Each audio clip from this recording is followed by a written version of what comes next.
നിങ്ങൾക്ക് എല്ലാവർക്കും കർത്താവായ യേശു ക്രിസ്തുവിന്റെ നാമത്തിൽ വന്ദനം പറയുന്നു. കേൾക്കാൻ കഴിയുന്നുണ്ടല്ലോ എല്ലാവർക്കും? കേൾക്കാം.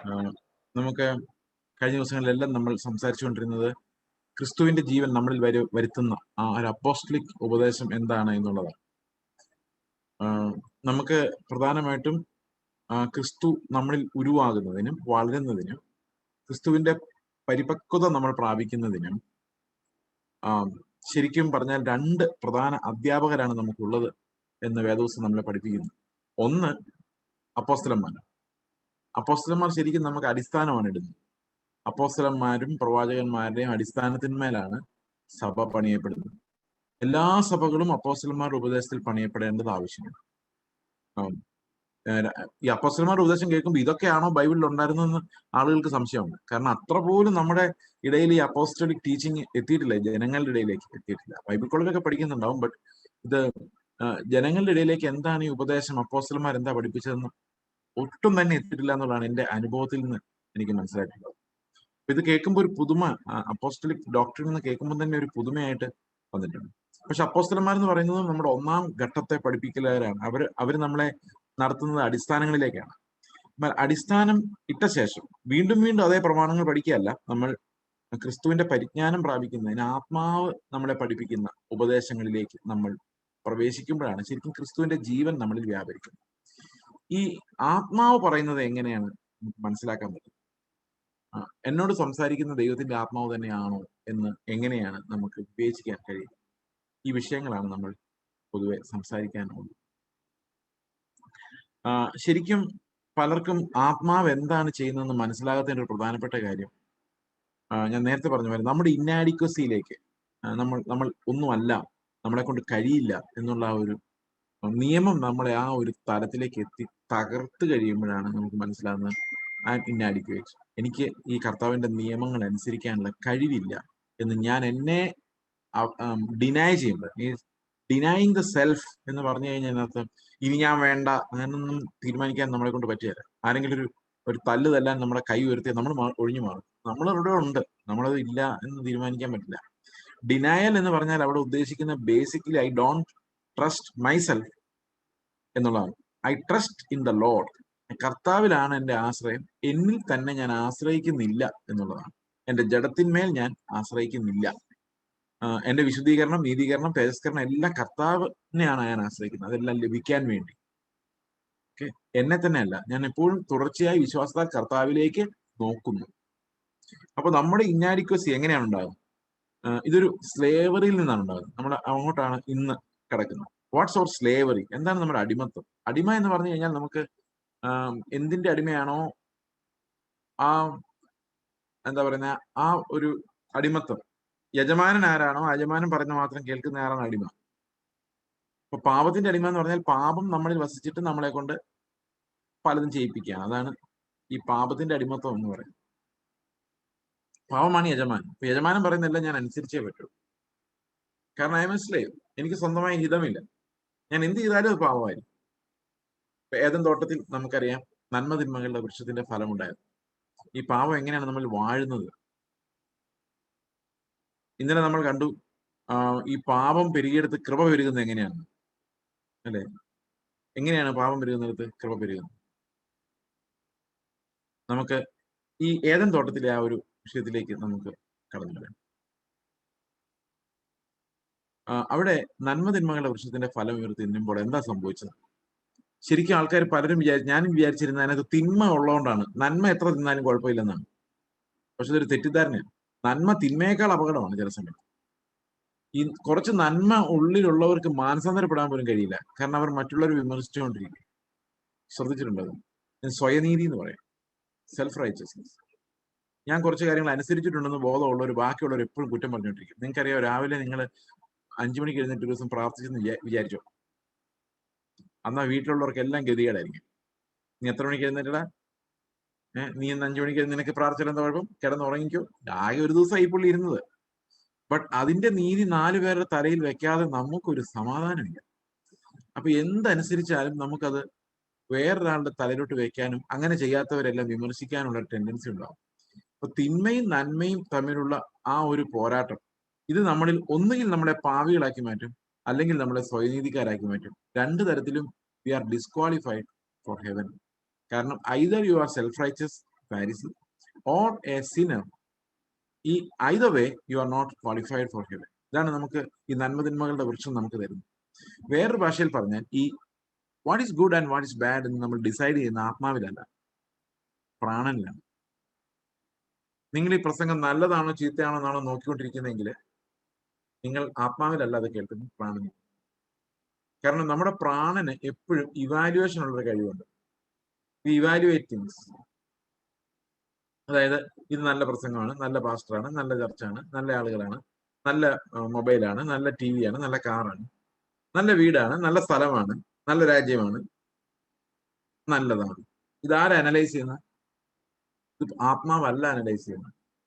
ഇത് അനലൈസ് ചെയ്യുന്നത് നമ്മുടെ പ്രാണനാണ്, സോളാണ്. രാവിലെ ഏത് ഷർട്ട് ഇടണം അനലൈസ് ചെയ്യുന്നത് സോളാണ്, ആത്മാവല്ല തീരുമാനിക്കും. ഈ സോളിഷ് ലിവിങ്, നന്മ തിന്മകളുടെ അടിസ്ഥാനത്തിലുള്ള ലൈഫ്, അതാണ് ആദം സ്വീകരിച്ചത്. അവന് നേരത്തെ ഉണ്ടായിരുന്ന ആത്മാവിൽ ദൈവം പറയുന്ന കേട്ട, അവന് ദൈവത്തെ മാത്രം അറിയുമായിരുന്നുള്ളൂ, നന്മതിന്മകൾ അറിയില്ലായിരുന്നു. The processing system was different. The holy Spirit would speak to his spirit and he will understand the will of God. വേറെ ഒന്നും അവൻ അറിയില്ല. പക്ഷെ അവൻ ഒരു സ്വതന്ത്ര ബീയിങ് ആയിരുന്നുകൊണ്ട് സാത്താൻ അവനോട് പറഞ്ഞു, നീ എന്നും ഈ ആത്മാവിൽ ജീവിക്കും, ഇങ്ങനെ കർത്താവ് പറയുന്നത് കേട്ടോണ്ടിരുന്നാൽ you will be a slave to him, you can never become like him. അവനെ പോലെ ആകാൻ നിനക്ക് പറ്റില്ല. കാരണം ദൈവത്തിന് നന്മയും തിന്മയും അറിയാം. അതുകൊണ്ടാണല്ലോ ദൈവം സൃഷ്ടിക്കുമ്പോൾ നല്ലത് നല്ലത് നല്ലത് എന്നൊക്കെ പറഞ്ഞു. അപ്പൊ നിനക്ക് ദൈവത്തെ പോലെ ആണെങ്കിൽ നീ ഇൻഡിപെൻഡന്റ് ആണ്. ദൈവത്തിന്റെ ഏറ്റവും വലിയ ആട്രിബ്യൂട്ട് എന്ന് പറയുന്നത് ഇൻഡിപെൻഡൻസ് ആണ്. God is independent of his creation. He does not need anyone for his existence. അതുപോലെ നിനക്ക് ഇൻഡിപെൻഡന്റ് ആകാം. നീ രാവിലെ തൊട്ട് രാത്രി വരെ ദൈവം എന്താ പറയുന്നത് നോക്കിക്കൊണ്ടിരിക്കേണ്ട കാര്യമില്ല. നിനക്ക് തന്നെ നന്മ തിന്മകൾ തിരിച്ചറിയാൻ പറ്റുമെങ്കിൽ you can be your own master. You can decide for yourself what to do. So that's how the devil tempted him to become like God. നമുക്ക് എല്ലാവർക്കും ദൈവത്തിന്റെ ഒരു മഹത്വം ആഗ്രഹമുണ്ട്. അതുകൊണ്ടാണ് നമ്മൾ യേശുവിന്റെ പിന്നാലെ പോകുന്നത്. ഈ ദൈവത്തെ പോലെ ആകാൻ വേണ്ടിയാ, ദൈവം ആകാൻ വേണ്ടിയല്ല, അവനെ പോലെ ആകാൻ വേണ്ടി, അവനെ പോലെ ആകാൻ വേണ്ടിയാണ്. നമ്മൾ ഒരിക്കലും ദൈവം ആവൂലല്ലോ, എപ്പോഴും മനുഷ്യരായിരിക്കും. കർത്താവ് എപ്പോഴും കർത്താവായിരിക്കും. പക്ഷെ നമുക്ക് അവനെ പോലെ ആകണം എന്നുള്ള ആഗ്രഹം ഉണ്ടാകുന്നത് എന്തുകൊണ്ടാണ്? Because we have his spirit. അവന്റെ ആത്മാവിനെ നമുക്ക് തന്നിരിക്കുന്നതുകൊണ്ടാണ്. ഈ ആത്മാവ് നമ്മളുള്ളിൽ ഞെരങ്ങി ഞെരങ്ങി നമുക്ക് അവനെ പോലെ ആകാനുള്ള ആഗ്രഹം ഉണ്ടായിക്കൊണ്ടിരിക്കും. അപ്പൊ അത് മിസ്യൂസ് ചെയ്യപ്പെടുകയായിരുന്നു ഏദൻ തോട്ടത്തിൽ. ദൈവത്തെ പോലെ ആകാനുള്ള ആഗ്രഹമായിട്ട് അത് മാറ്റി. അതിന് നന്മ തിന്മകൾ അറിയണമെന്നുള്ള തെറ്റായ ഉപദേശം അവർക്ക് ലഭിച്ചു. അവര് ആ പഴം തിന്നു. അതിനുശേഷം ജനിക്കുന്ന സകല ആൾക്കാരും, ആദമിന്റെ സന്തതികൾ മുഴുവൻ ഈ നന്മ തിന്മകളുടെ അടിസ്ഥാനത്തിലാണ് ഇൻഫർമേഷൻ പ്രോസസ് ചെയ്യുന്നത്. അതങ്ങനെ പറ്റുള്ളൂ. ഇതാണ് ജഡജീവിതം എന്ന് പറയുന്നത്. ജഡജീവിതം ഈ സോളിഷ് ലിവിങ്. അതിനകത്ത് നന്മയുണ്ട് തിന്മയുണ്ട്. തിന്മ മാത്രമല്ല ഉള്ളത്. നമ്മുടെ ഈ ജഡജീവിതത്തിൽ നന്മയുമുണ്ട് തിന്മയുമുണ്ട്. പക്ഷെ നന്മ എപ്പോഴും ആഡ് ചെയ്യപ്പെടുന്നത് നമ്മുടെ സ്വയനീതിയിലേക്കാണ്, സെൽഫ് റൈച്ചസ് സ്പിരിറ്റിലേക്കാണ് ആഡ് ചെയ്യപ്പെടുന്നത്. ഓക്കെ, അപ്പൊ സെൽഫ് റൈച്ചസ് ആയിട്ടുള്ള ഒരാൾക്ക് സ്വന്തം പാവങ്ങളെ കണ്ടുപിടിക്കാൻ പറ്റില്ല, സ്വന്തം പാവങ്ങളെ സമ്മതിക്കാൻ പറ്റില്ലെന്ന് മാത്രമല്ല, ബാക്കി നാട്ടുകാരുടെ മുഴുവൻ പാവങ്ങളും അദ്ദേഹത്തിന് വളരെ എളുപ്പത്തിൽ മനസ്സിലാവും. അത് ഇങ്ങനെയുള്ള ആളുകളാണ് സഭയിലെല്ലാം നാട്ടിലെല്ലാം പ്രശ്നം ഉണ്ടാക്കുന്നത്. They never understand their problems, they understand every one else. എല്ലാവരും അനലൈസ് ചെയ്യും, പക്ഷെ അവനവനെ മാത്രം അനലൈസ് ചെയ്യുക. അത് സെൽഫ് റൈച്ചസ് സ്പിരിറ്റിന്റെ ഒരു പ്രത്യേകതയാണ്. ആദം ഹൗവ അങ്ങനെ തന്നെ ആയല്ലേ. അവര് നഗ്നത മറയ്ക്കാൻ വേണ്ടി അത്തിയില കൊണ്ട് ഉടുപ്പുണ്ടാക്കിയിട്ട ശേഷം കർത്താവ് അവരോട് ചോദിക്കുന്ന ഒരു ചോദ്യമുണ്ട്, ആദമേ നീ എവിടെ, മനുഷ്യ നീ എവിടെയെന്ന് ചോദിച്ചപ്പോൾ ഈ ആദം അത്തിയിലെ ഉടുപ്പ് ഇട്ടോണ്ടാണ് ഓടി ഒരു മരത്തിന്റെ പുറകെ മറിഞ്ഞിട്ട് പറഞ്ഞ ഞാൻ നഗ്നനാണ് അല്ലെ. അവൻ നഗ്നനല്ലായിരുന്നു. മനുഷ്യമായിട്ട് ചിന്തിച്ചാൽ he was not naked. He had covered his nakedness by that time. ഒരു വസ്ത്രം ഇല്ലായിരുന്നപ്പോൾ ദൈവത്തിന്റെ കൂടെ ഈസി ആയിട്ട് നടന്നവനാണ്. ഇപ്പം വസ്ത്രം ഉണ്ടാക്കിയിട്ടിട്ട് പോലും he is feeling naked. ഇത് എന്താണ് നമ്മളെ പഠിപ്പിക്കുന്നത്? മനുഷ്യന്റെ നിസ്സഹായാവസ്ഥയാണ്. അതായത് നമ്മൾ മനുഷ്യരുടെ മുമ്പിൽ വിളങ്ങാൻ വേണ്ടി നമുക്ക് അത്തിയിലകൾ കൊണ്ട് ഉടുപ്പുണ്ടാക്കിയിടാൻ പറ്റും. ഞാൻ ആത്മീകനാണെന്ന് മറ്റുള്ളവരെ കൊണ്ട് ചിന്തിപ്പിക്കാൻ പറ്റും. അത് പുറമെ നമ്മൾ അണിയുന്ന ചില അത്തിയിലകൾ കൊണ്ട് സാധിക്കുന്ന, നമ്മൾ പ്രാർത്ഥിക്കുന്നവരായി കാണപ്പെടുന്നു, വിശുദ്ധരായി കാണപ്പെടുന്നു, നല്ലവരായി കാണപ്പെടുന്നു. ബ്രദറെ ആഹാരം കഴിച്ചിട്ട് പോവുള്ളൂ കേട്ടോ. ഞങ്ങൾ എപ്പോഴും പ്രാർത്ഥിക്കാറുണ്ട് ബ്രദറെ. പിന്നെന്താ പാസ്റ്റർ വല്ലപ്പോഴൊക്കെ വീട്ടിലോട്ട് ഇറങ്ങണേ. വന്നേ വളരെ സന്തോഷം. ഇതൊക്കെ മിക്കവാറും അത്തിയിലകളാകാനാണ് സാധ്യത.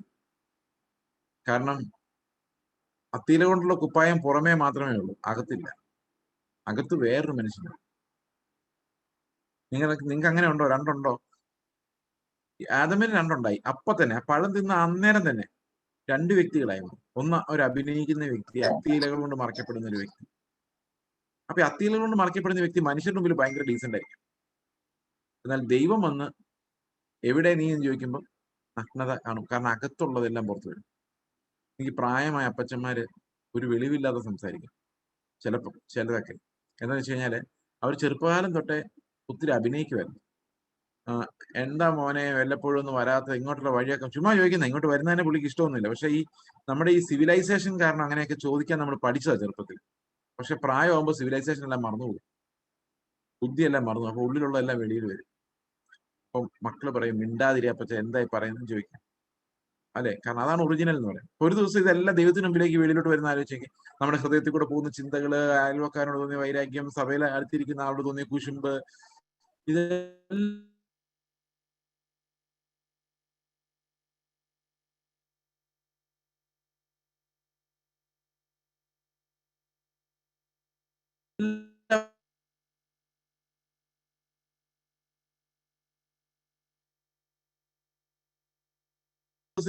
സോളിഷ് ലിവിങ്ങിനകത്ത് ഒരു ഡബിൾ മൈൻഡഡ്നെസ്, ഒരു ഇരട്ട വ്യക്തിത്വം. നമ്മൾ മനുഷ്യരുടെ മുമ്പിൽ കാണിക്കുന്നതല്ലാത്ത പകയുള്ള, അത് അടക്കി വെക്കുന്ന, അമർഷമുള്ള, അത് ആരെയും കാണിക്കാത്ത, വിശുദ്ധീകരണമില്ലാത്ത ഒരു ഹൃദയം അകത്ത് മറച്ചു വെച്ചിട്ടാണ് നമ്മൾ പുറമേ ഉള്ളത് കാണിക്കുന്നത്. ഈ പുറമേയുള്ള നീതി എല്ലാം അങ്ങനെയാണ്. അവർ ശവക്കല്ലറകൾ പോലെയാണ് കർത്താവ് പറഞ്ഞത്. അതുകൊണ്ടാണ് അപ്പൊ ആന്തരികമായ ഒരു ക്ലെൻസിങ് നമ്മളെ കൊണ്ട് കഴിയില്ല. പലരും എന്നോട് ചോദിക്കാറുണ്ട്, ഈ തോട്ട്സിനെ രക്ഷപ്പെടുത്താൻ എന്താ കർത്താവെ, അല്ല എന്താ ബ്രദർ പാസ്റ്റർ ചെയ്യേണ്ടത്? ഇപ്പൊ ഞാൻ ഒരു ഒരു ഇല്ലസ്ട്രേഷൻ ആയിട്ട് ഇത് പറയാം. ഇതെങ്ങനെയാണ് നമ്മൾ അടിമകളാക്കി മാറ്റുന്നത്. How we are all slaves. ഞാൻ ഒരു എക്സാമ്പിൾ ആയിട്ട് ഇത് പറയാം. ഓക്കെ, നമ്മുടെ സാധാരണ ഈ മാനസാന്തരം എന്ന് പറയുന്നത് കർത്തൃമേശ എടുക്കുന്നതിന്റെ 1 മണിക്കൂർ മുമ്പാണ് സാധാരണ സംഭവിക്കാറുള്ളത്. എന്നിട്ട് 15 മിനിറ്റ് പാസ്റ്റർ സമയം തരും. മര്യാദയ്ക്ക് കർത്തൃമേശ എടുത്തില്ലെങ്കിൽ നിന്റെ കാര്യം പോക്കാണെന്നൊരു പേടിയുണ്ട്. അതുകൊണ്ട് ആ സമയമാകുമ്പോഴേക്കും ആരെങ്കിലും വൈരാഗ്യമുണ്ടോ പകയുണ്ടോ, കർത്താവേ എന്നോട് ക്ഷമിക്കണേ, ഇനി മേലെ അങ്ങനെ ആവത്തില്ല എന്നൊക്കെ പറഞ്ഞ് കർത്തൃമേശ. പക്ഷെ എന്ത് സംഭവിക്കുന്ന വെച്ച് കഴിഞ്ഞാൽ ഈ നമ്മുടെ പുറപ്പെടുവിക്കുന്ന ഫലങ്ങൾ, പാപത്തിന്റെ ഫലങ്ങൾ, ആ പാപത്തിന്റെ ഫലങ്ങളാണ് നമ്മളെ പാപികളാണെന്നുള്ള ബോധം വരുത്തുന്നത്. ഓക്കെ, അപ്പൊ പാപികളാണെന്നുള്ള ബോധം എനിക്ക് ഉണ്ടാക്കുന്നത് ഞാൻ കള്ളം പറയുമ്പോൾ അയ്യോ ഞാൻ തെറ്റുകാരനാണല്ലോ. ചുമ്മാ ഇരിക്കുമ്പോൾ അങ്ങനെ തോന്നുന്നു പാപിയാന്ന് തോന്നുന്നില്ല. എന്തെങ്കിലും ഒരു ഫലം പുറപ്പെടുവിക്കുമ്പോഴാണ് തോന്നുന്നത്. ഇപ്പൊ അയൽവക്കാരോട് ഇതിന് വഴക്കുണ്ടാക്കി, അപ്പൊ എനിക്ക് തോന്നി അയ്യോ ഞാൻ പാപിയാണല്ലോ. ഭാര്യയുടെ വഴക്കുണ്ടാക്കി, അയ്യോ എന്റെ ഒരു പാവമാണ്. അങ്ങനെ എന്തെങ്കിലും ഒരു ഫലം കാണുമ്പോൾ മാത്രമേ നമ്മൾ പാവബോധം ഉണ്ടാവുന്നുള്ളൂ സാധാരണഗതിയിൽ, അല്ലേ? അപ്പൊ കർത്തൃമേശയ്ക്ക് മുമ്പ് ഇരിക്കുമ്പോ, അല്ലെങ്കിൽ ഒരു ഉപവാസ പ്രാർത്ഥന മുമ്പിൽ ഇരിക്കുമ്പോൾ നമ്മൾ കർത്താവെ എന്റെ ഭാഗത്ത്, പലപ്പോഴും കേട്ടിട്ടുണ്ടോ, നമുക്ക് വിടുതലിന് തടസ്സമായ എന്തെങ്കിലും പാപം ഉണ്ടെങ്കിൽ, സാധാരണഗതിയിൽ ഇല്ല, ഇനി അഥവാ എന്തെങ്കിലും ഉണ്ടെങ്കിൽ എന്നാണ്. അതായത് വളരെ കാഷ്വലായിട്ട് നമ്മൾ മാനസാന്തരത്തെ സമീപിക്കുന്നത്. ഇങ്ങനെ ഉപവാസ പ്രാർത്ഥന ഒരു തീരുമാനമൊക്കെ എടുത്ത് നാളെ തൊട്ട് നന്നായിക്കോളാം എന്നൊക്കെ തീരുമാനമെടുത്ത് നമ്മൾ ഇരിക്കുമ്പോഴായിരിക്കും നമുക്ക് ഒട്ടും ഇഷ്ടമില്ലാത്ത ഒരാളെ സൽക്കരിക്കേണ്ടി വരും. വീട്ടിൽ അതിഥിയായിട്ട് വരും. ഇയാൾ വന്നു കയറുമ്പോഴേ നമ്മുടെ മനസ്സ് മടുക്കും. കറക്റ്റ് സമയത്ത് വന്നല്ലോ. പക്ഷെ ആളോട് എന്തായിരിക്കും ചോദിക്കുന്നത്? എത്ര നാളായി വന്നു ഒന്ന് കണ്ടിട്ട്, അങ്ങനെ ചോദിക്കുള്ളൂ. പ്രവൃത്തികളെല്ലാം നല്ലതാണ്, പക്ഷെ തോട്ട്സ് നമുക്ക് കൺട്രോൾ ഇല്ല. ആ ഹൃദയത്തിനകത്തുനിന്നൊരു സ്നേഹം ഉണ്ടാക്കാൻ നമുക്ക് പറ്റില്ല. അപ്പൊ നമ്മൾ പുറമേ നല്ലതാവുന്നുണ്ട്, ആൾക്കാർക്കെല്ലാം നല്ല അഭിപ്രായമാണ് നമ്മളെ കുറിച്ച്. പക്ഷെ ദൈവത്തിന് മുമ്പിൽ നമ്മൾ ജീവിക്കുമ്പോൾ നമ്മുടെ ഇന്നർ ഹാർട്ട് പറയുന്ന വേറൊന്നാണ്. ഞാൻ ആദ്യമൊക്കെ എന്നെ ഒത്തിരി പേര് പറ്റിച്ചിരുന്നു. അവർ പറയും പാസ്റ്ററെ ആഹാരം കഴിച്ചിട്ട് പോകുള്ളൂ കേട്ടോ. ഞാൻ വിചാരിക്കും ഒരു സീരിയസ് ആയിട്ട് പറയുന്നത്. എന്നാ പിന്നെ ആയിക്കോട്ടെ, അവരെ വിഷമം തോന്നണ്ടെന്ന് വിചാരിക്കും. പിന്നെ മനസ്സിലാവുന്ന അവിടെ ഒന്നും ഇല്ലായിരുന്നു, ചുമ്മാ പൊക്കോളൂ എന്ന് വിചാരിച്ച പറയുന്നുള്ള കാര്യം. So man is like that. ചെറുപ്പത്തിലേ നമ്മളത് പരിശീലിപ്പിക്കുന്നത് അല്ലേ. ഇപ്പൊ ഒരാൾ വിശക്കുന്നുണ്ടോ മോനെ എന്ന് ചോദിച്ചാൽ ഇല്ല എങ്കിലേ എന്ന് പറയാൻ നമ്മൾ വളരെ ചെറുപ്പത്തിലേ ഒരു ട്രെയിൻ ചെയ്യിപ്പിച്ചിട്ടുണ്ട്. So we have that civilization, the cover of civilization to hide our real self. നമുക്ക് ദേഷ്യം വന്നാൽ എല്ലായിടത്തും പ്രകടിപ്പിക്കരുത്, അത് മറച്ചു വെച്ചിട്ട് ചിരിക്കണം എന്ന് നമുക്കറിയാം. That's how we R trained. അപ്പൊ ഈ ട്രെയിൻഡ് ലൈഫിൽ ഉണ്ടാകുന്ന നീതീകരണമൊന്നും ദൈവത്തിന് മുമ്പിൽ ചെലവാകില്ല. ആന്തരികമായ വിശദീകരണം. അപ്പൊ ഒരു പ്രോബ്ലം ഉണ്ട്. ഈ ചിന്തകളെ എന്തുകൊണ്ടാണ് നമുക്ക് നന്നാക്കാൻ പറ്റാത്തത് നിങ്ങൾ ആലോചിച്ചു. എന്തെല്ലാമാണ് ചിന്തിച്ചു കൂട്ടുന്നത്. നിങ്ങൾ 1 മണിക്കൂർ ചിന്തിച്ച കാര്യങ്ങളെല്ലാം കൂടെ ഒന്ന് എഴുതി വെക്കാം. യാതൊരു ഓർഡറും ഇല്ല. ഇപ്പൊ ചിന്തിക്കുന്നതല്ല, 1 സെക്കൻഡ് കഴിയുമ്പോൾ, ഒരു 5 സെക്കൻഡ് കഴിയുമ്പോൾ ചിന്തിക്കും. ഇങ്ങനെ 1 മണിക്കൂർ നമ്മുടെ ചിന്തകൾ ഈ പ്രസംഗം ഇവിടെ നടന്നുകൊണ്ടിരിക്കുമ്പോൾ, ബാക്കി പോട്ടെ, ഈ പ്രസംഗം നടന്നുകൊണ്ടിരിക്കുമ്പോൾ നിങ്ങൾ ചിന്തിച്ച കാര്യങ്ങൾ ഒരു ട്രെയിനായിട്ട് കമ്പാർട്ട്മെന്റ് ആയിട്ട് മാറ്റിയാൽ ഒരു 500 കമ്പാർട്ട്മെന്റ് എന്തെങ്കിലും കാണുന്നത് ഒന്നിനോട് ബന്ധമില്ല. അത്ര കുരുത്തം കെട്ട മനസ്സാണ് നമ്മൾ, അല്ലെ? ഇതിനെ ശുദ്ധീകരിച്ചെടുക്കുക എന്ന് പറഞ്ഞാൽ നടക്കുന്ന കാര്യമൊന്നുമില്ല. അപ്പൊ ആന്തരികമായ വിശുദ്ധീകരണം എന്ന് പറയുന്നത് ഇറ്റ്സ് എ ബിഗ് ചാലഞ്ച്. എന്തുകൊണ്ടാണ് ഇത് തോറ്റുപോകുന്നത് നമ്മൾ പിന്നെയും പിന്നെയും? നിങ്ങൾ ജയിച്ച ആൾക്കാർ ആരെങ്കിലും ഉണ്ടെന്ന് കൈ പൊക്കിയോട്ടോ, എനിക്ക് അവരെ ഒന്ന് കണ്ടാ കൊള്ളാം. എന്തുകൊണ്ടാണ് നമ്മൾ പിന്നെയും പിന്നെയും തോറ്റു പോകുന്നറിയോ? നമ്മുടെ പാപം തുടങ്ങുന്നത് ചിന്തകളിൽ നിന്നല്ല. ഒരാൾ പാപം ചെയ്തു തുടങ്ങുന്നത് ചിന്തിച്ചു തുടങ്ങുമ്പോഴല്ല, അവൻ ജനിക്കുമ്പോഴാണ്. എന്ന് പറഞ്ഞാൽ അവൻ പാപിയാകുന്നത് അവൻ പാപം ചിന്തിക്കുന്നത് കൊണ്ടല്ല. ഈ ചിന്തകൾ എവിടെ നിന്നാ വരുന്നതെന്നറിയോ? ഒരു വീണുപോയ പ്രകൃതത്തിൽ നിന്നാ വരും.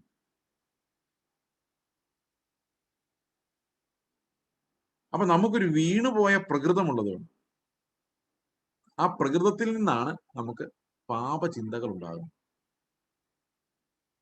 ചിന്തകൾ നന്നാക്കാൻ നിങ്ങൾ ശ്രമിച്ചാൽ നന്നാവില്ല ചിന്ത. കാരണം ഈ പ്രകൃതം മാറുന്നില്ല. പ്രകൃതം ഇങ്ങനെ കിടക്കുന്നതുകൊണ്ട്, മണ്ണിനോട് ആഗ്രഹമുള്ള ഒരു പ്രകൃതം നമുക്കുള്ളത് കൊണ്ട് നമ്മുടെ സ്വാഭാവികമായി ഇന്ന് തൊട്ട് ഞാൻ സ്വർഗത്തിലുള്ളത് ചിന്തിക്കുള്ളൂ എന്ന് പറഞ്ഞാൽ തീരുമാനം എടുത്താൽ അതൊന്നും പരിപാടി നടക്കില്ല. കാരണം ദിസ് പ്രകൃതം will keep on making you think on the same lines. Okay, അപ്പൊ ശരിക്കും നമ്മുടെ യുദ്ധം എന്ന് പറയുന്നത് നമ്മുടെ ചിന്തകളോടല്ല. നമ്മുടെ ചിന്തകളെല്ലാം ഡൈവേർട്ട് ചെയ്ത് നന്നാക്കി എടുത്തു എന്ന് വിചാരിച്ചുകൊണ്ട് നമ്മൾ നന്നാകും. Because the potential to sin will still be there. The evil in our flesh, the sinfulness of our nature will still be there. പിന്നെ എവിടെയാണ് ഈ ഐഡന്റിറ്റി പ്രോബ്ലം? റോമാലേഖനം 7-ാം അധ്യായം ഇത് എല്ലാ സഭകളിലും എല്ലാ മനുഷ്യരും കേൾക്കേണ്ടതാണ്. കാരണം റോമാലേഖനം 7-ാം അധ്യായമാണ് ശരിക്കും ക്രിസ്തുവിന്റെ ജീവനിലേക്ക് നമ്മളെ തള്ളിവിടുന്ന ആ ഡെസ്പറേഷൻ നമുക്കുണ്ടാകും. യോഹന്നാന്റെ 7 എന്താ പറയുന്നത്? നമ്മൾ സാധാരണഗതിയിൽ എപ്പോഴും ചിന്തിക്കുന്ന ഒരു ചോദ്യമാണ്, പറയുന്ന ഒരു കാര്യമാണ്, പ്രാർത്ഥിക്കാൻ നേരത്ത് കർത്താവെ അറിവോടും അറിവ് കൂടാതെ ഞാൻ ചെയ്ത പാപങ്ങളെ ക്ഷമിക്കും. പറയാറുണ്ടോ അങ്ങനെ? പണ്ട് പറയുമായിരുന്നു, ഓർത്തഡോക്സ് ആയിരിക്കുമ്പോൾ അറിവാടെ അറിവ് കൂടാതെ എപ്പോഴും പ്രാർത്ഥിക്കുന്ന ഒരു കാര്യമായിരുന്നു, ചെയ്തു പോയ പിഴകളെ ക്ഷമിക്കണം. അറിഞ്ഞുകൊണ്ട് ചെയ്യുന്ന പാപമാണോ അറിയാതെ ചെയ്യുന്ന പാപമാണോ കൂടുതൽ സീരിയസ്?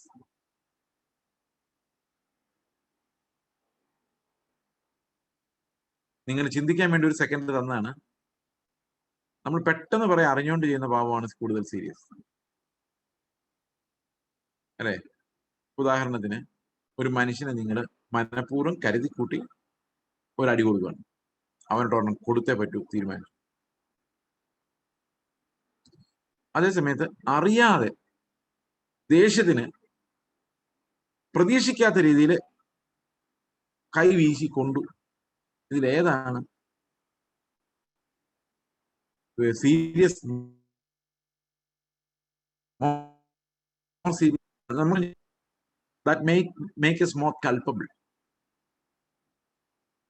അതാണ് കൂടുതൽ നമ്മളെ ഗിൽറ്റ് നമ്മളെ ഹോൾഡ് ചെയ്യുന്നത്. കുറ്റബോധം ഉണ്ടാക്കുന്നത് കുറ്റം കൂടുതലും നമ്മൾ മനഃപൂർവ്വം ചെയ്യുന്ന കാര്യങ്ങൾക്കാണ്. എന്നാൽ അപകടം മനഃപൂർവ്വം അല്ലാതെ വരുന്ന പാപങ്ങളാണ്. എന്താ ഇത് തമ്മിലുള്ള വ്യത്യാസം? മനഃപൂർവ്വം അല്ലാത്ത പാപങ്ങളുടെ മേൽ നമുക്ക് നിയന്ത്രണമില്ല. We don't control them. എന്നാൽ മനഃപൂർവ്വമായി ചെയ്യുന്ന പാപങ്ങൾ വേണമെങ്കിൽ നമുക്ക് വേണ്ട വയ്ക്കാം. Because we are knowing it, doing it. നമുക്ക് നിയന്ത്രണം ഉള്ളിടത്തോളം കാലം നമ്മൾ യജമാനന്മാരാണ്. സൗകര്യം ഉണ്ട് ചെയ്താൽ മതി. എന്നാൽ നമുക്ക് നിയന്ത്രണം ഇല്ലെങ്കിൽ വേറൊരാളാണ് അത് ചെയ്യുന്നത്. നമ്മൾ അടിമകളാണ്. മനസ്സിലായ ഡിഫറൻസ് എന്താണ്? ഞാൻ ആഗ്രഹിക്കാത്ത തിന്മ എന്നിൽ നിന്ന് വരുന്നു എന്ന് പറഞ്ഞാൽ അതിനർത്ഥം ഞാൻ നന്മ ആഗ്രഹിച്ചിട്ട് പോലും എനിക്കത് ചെയ്യാൻ പറ്റാത്തതുപോലെ എന്നിൽ ഇഷ്ടമില്ലാത്ത തിന്മ വാഴുന്നു എന്നാണ് പൗലോസ് പറയുന്നത്. അതുകൊണ്ട് അത് ചെയ്യുന്നത് ഞാനല്ല, എന്നിൽ വസിക്കുന്ന, എന്നെ അടിമയാക്കുന്ന പാപം അത്രേ. ഇപ്പൊ പാപത്തോടുള്ള പോരാട്ടം എന്ന് പറയുന്നത് ചിന്തകളോടുള്ള പോരാട്ടം മാത്രമല്ല, അത് നമ്മുടെ പ്രകൃതത്തോടുള്ള പോരാട്ടമാണ്, നമ്മുടെ നേച്ചറിനോടുള്ള പോരാട്ടമാണ്. ആ പോരാട്ടം ജയിക്കാൻ നമ്മളെ കൊണ്ട് കഴിയില്ല. കാരണം അത് വണ്ടിക്കകത്തിരുന്ന് വണ്ടി തള്ളുന്നത് പോലെയാണ്. കാരണം ഈ പ്രകൃതത്തെ തോൽപ്പിക്കാന്ന് തീരുമാനം എടുക്കുന്ന ആരാന്നറിയോ? ഈ പ്രകൃതം തന്നെയാണ്. എന്ന് പറഞ്ഞാൽ ഞാൻ എന്നെ തോൽപ്പിക്കും എന്ന് പറഞ്ഞ ആരെയും തോൽപ്പിക്കാൻ പറ്റും? അപ്പൊ എല്ലാ തീരുമാനമെടുപ്പും എവിടെ നടക്കുന്നറിയും? മനുഷ്യ പ്രകൃതത്തിൽ തന്നെ നടക്കുന്നു. എന്തിനായി പ്രകൃതം മാറ്റാൻ? അത് നടക്കുകയല്ല. അതുകൊണ്ടാണ് ഈ തീരുമാനങ്ങൾ കൊണ്ടൊക്കെ നമ്മൾ നന്നാവുന്നുണ്ടെങ്കിലും വിശുദ്ധീകരിക്കപ്പെടാനോ തേജസ്സിലേക്ക് പോകാനോ ഒന്നും മനുഷ്യന്റെ തീരുമാനങ്ങൾ കൊണ്ട് നടക്കുകയില്ല എന്ന് വേദപുസ്തകം പറയുന്നത്. It's not by human will. എന്തുകൊണ്ടത്? Because our will itself is corrupt. പാപപ്രകൃതമാണ്. നമ്മുടെ തീരുമാനങ്ങളെല്ലാം ഈ നന്മ തീരുമാന അടിസ്ഥാനത്തിലുള്ള പാപപ്രകൃതത്തിൽ നിന്ന് വരുന്നതാണ്. So that has a corruption. അതുകൊണ്ട് പൗലോസ് പറയാണ്, ഇച്ഛിക്കാത്ത തിന്മ വരുന്നു. അത് എവിടെ നിന്ന് വരുന്നു? എന്റെ ബുദ്ധി കൊണ്ട് ഞാൻ ന്യായപ്രമാണത്തെ എത്ര ഇഷ്ടപ്പെട്ടാലും അത് രസിച്ചാലും എനിക്ക് ഇഷ്ടമില്ലാത്ത തിന്മ എന്റെ അവയവങ്ങളിൽ ഞാൻ കാണുന്നു. In my organs there is another force that works against what my mind understands.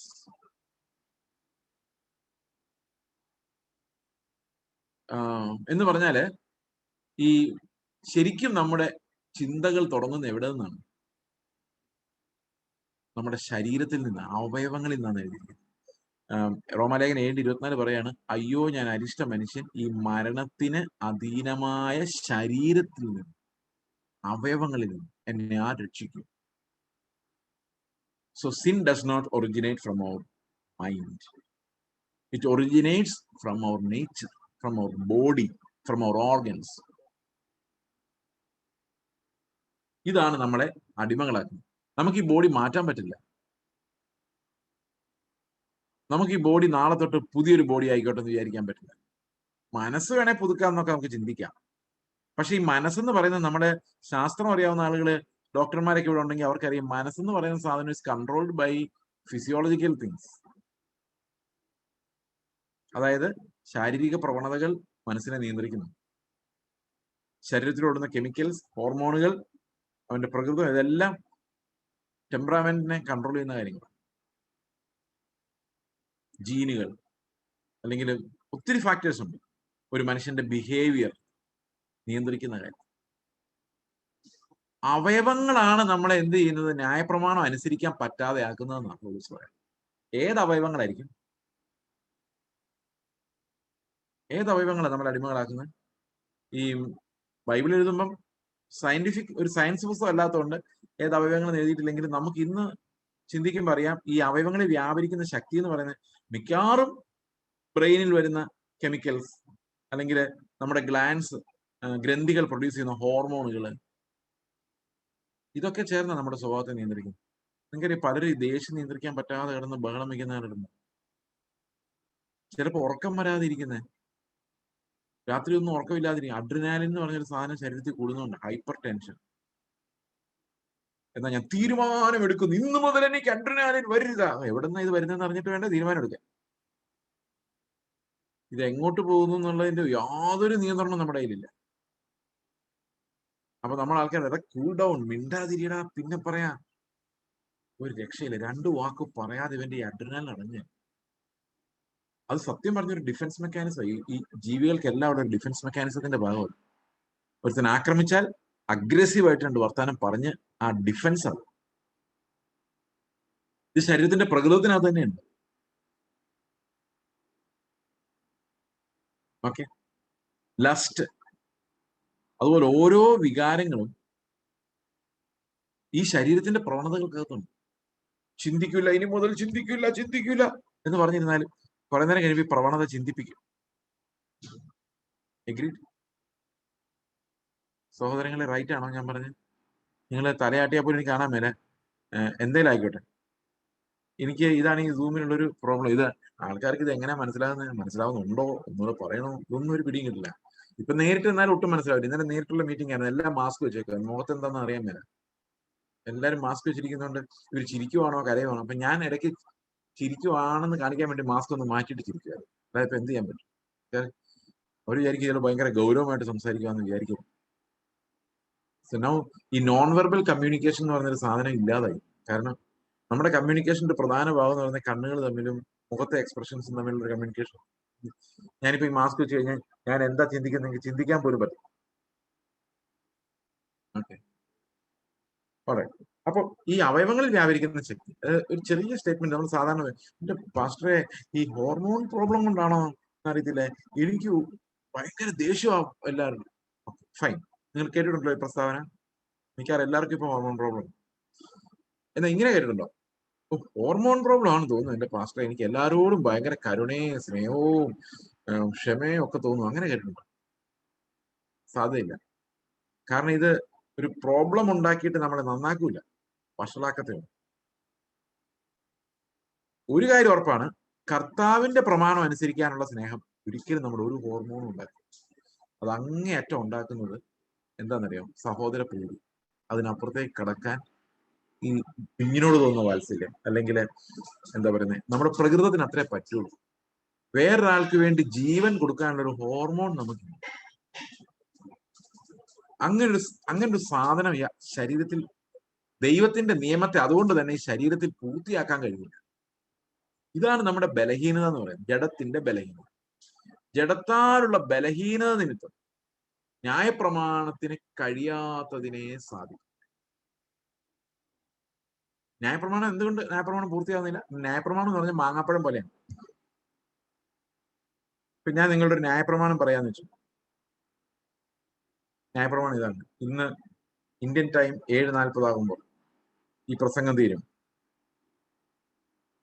അതിനു മുമ്പ് ഈ മാങ്ങാപ്പഴം നിങ്ങൾ കടിച്ച് തിന്ന് പൂർത്തിയാക്കണം. ഇതാണ് കൽപ്പന. എല്ലാവർക്കും ഓരോ മാങ്ങാപ്പഴം തന്നു. 53 സ്ക്രീൻ ഇവിടെ ഉണ്ട്, അതിൽ കൂടുതൽ ആൾക്കാരുണ്ടായിരിക്കും. പക്ഷെ ഇത് ബ്ലാക്ക് സ്ക്രീനാണ് പലയിടത്തും. എത്ര പേര് ഇതിന്റെ പുറകെ കിടന്ന് ഉറങ്ങുന്നുണ്ടെന്ന് അറിയില്ല. അതുകൊണ്ട് നമുക്ക് ഓൺ ചെയ്ത് വെച്ചാൽ നമുക്ക് എവിടെയും പോകാം എന്നുള്ളതാണ് സൂമിന്റെ ഒരു അഡ്വാൻറ്റേജ്. എനിവേ, അപ്പൊ ഇത്രയും പേർക്ക് ഞാനൊരു കൽപ്പന തരികയാണ്. കൽപ്പന, ന്യായപ്രമാണത്തിന്റെ കട്ടിയേറിയ കൽപ്പന. ഈ മാങ്ങാപ്പഴം 7:40 ആകുമ്പോഴേക്കും, ഇന്ത്യൻ ടൈം 7:40 ആകുമ്പോഴേക്കും പൂർത്തിയാക്കും.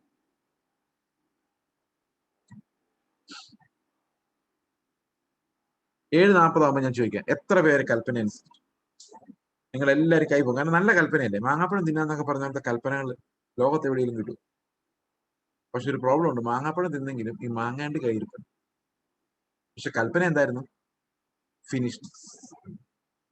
നമ്മളെന്താ ചിന്തിച്ചത്? പറ്റുന്നതൊക്കെ ചെയ്യുക, തീരുമാനിച്ചു ചിന്തിച്ചത്. പക്ഷെ ശരിക്കും കൽപ്പന എന്താണ്? Finish this of. അപ്പോ പറ്റുന്നില്ല. നമ്മുടെ ഫാക്കൽറ്റി കൊണ്ട്, നമ്മുടെ പല്ല് കൊണ്ട്, നമ്മുടെ കഴിവ് കൊണ്ട്, നമ്മുടെ പ്രകൃതം കൊണ്ട് എന്ത് ചെയ്യാൻ പറ്റുന്നില്ല? ഇത് പൂർത്തിയാക്കാൻ പറ്റുന്നില്ല. അതുപോലെയാണ് ന്യായപ്രമാണം. ന്യായപ്രമാണത്തിന് പുറമെയുള്ള കാര്യങ്ങൾ വളരെ ഈസിയാണ്. പക്ഷെ ആന്തരികമായ ഒരു സീഡുണ്ട്, അത് പൂർത്തിയാക്കാൻ മനുഷ്യന്റെ പ്രകൃതത്തിന് കഴിയാത്തത്. കർത്താവ് ഈ ഭൂമിയിലേക്ക് വന്നു. കർത്താവ് പറഞ്ഞു, ഞാൻ ന്യായപ്രമാണം പൂർത്തിയാക്കാനാണ് വന്നത്, നിവർത്തിക്കാൻ. നിവൃത്തി ആയിട്ടില്ല. എന്തുകൊണ്ട് നിവൃത്തി ആയിട്ടില്ല? Because of the faintness of human flesh, frailty of flesh. അതുകൊണ്ട് ഇത് പൂർത്തിയായിട്ടില്ല. അപ്പം കർത്താവ് വന്നിട്ട് ഈ കട്ടിയായ മാംഗോ സീഡ് എടുത്ത് വെളിയിലോട്ട് വെച്ചിട്ട് പറഞ്ഞു, നിങ്ങളുടെ കണ്ണ് നിനക്ക് ഇടർച്ച വരുന്നുണ്ടെങ്കിൽ ചൂഴ്ന്നെടുത്ത് എറിഞ്ഞു കളയുക. സീഡാ അത്, മനുഷ്യന് കടിച്ചാൽ പൊട്ടില്ല. പ്രസംഗിക്കാൻ പറ്റും 60 മണിക്കൂർ sermon on the mount.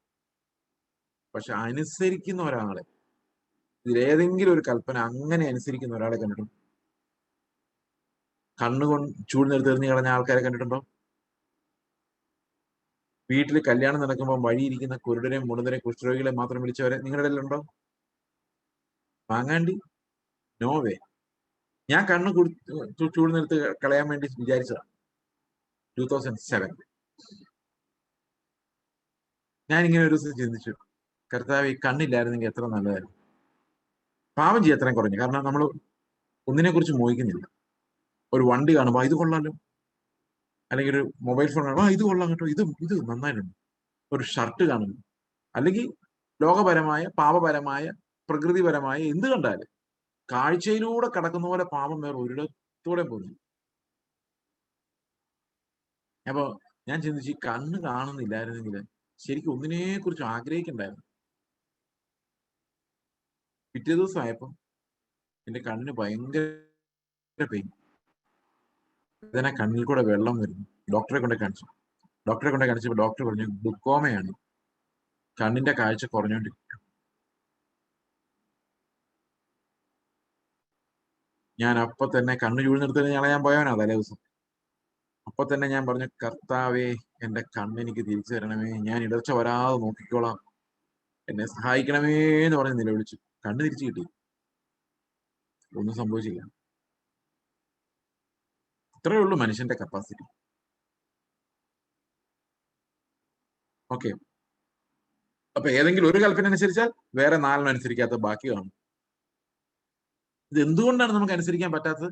Because we cannot with this body.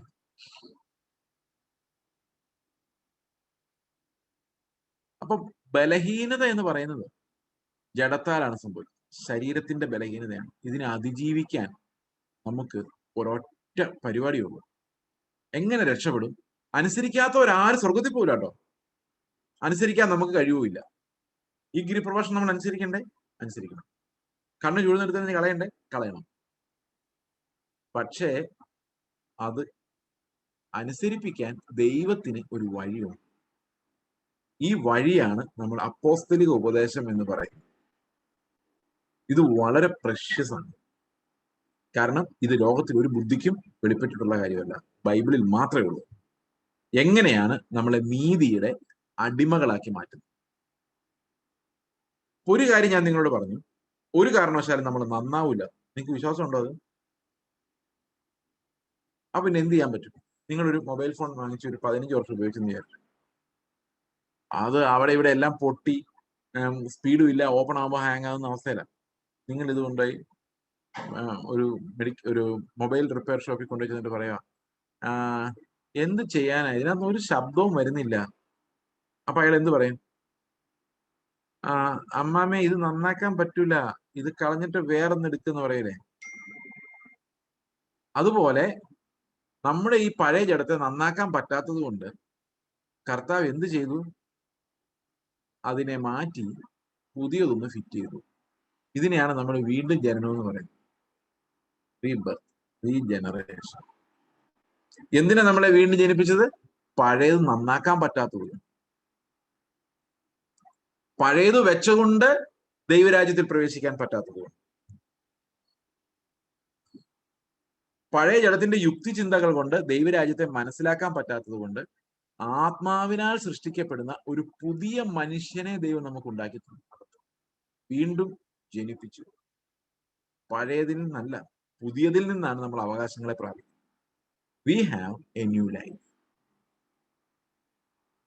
ഇന്ന് പെന്തക്കോസ്റ്റിൽ ഏറ്റവും കൂടുതൽ മിസ്സാകുന്ന ടീച്ചിങ് എങ്ങനെ വീണ്ടും ജനിക്കുന്നു എന്നുള്ള ടീച്ചിങ്. എങ്ങനെയാണ് വീണ്ടും ജനിക്കുന്നത്? വെള്ളത്താലും ആത്മാവിനാലും. വീണ്ടും ജനിച്ച് നമ്മൾ ആരായി മാറും? ദൈവത്തിന്റെ മക്കളായി മാറും.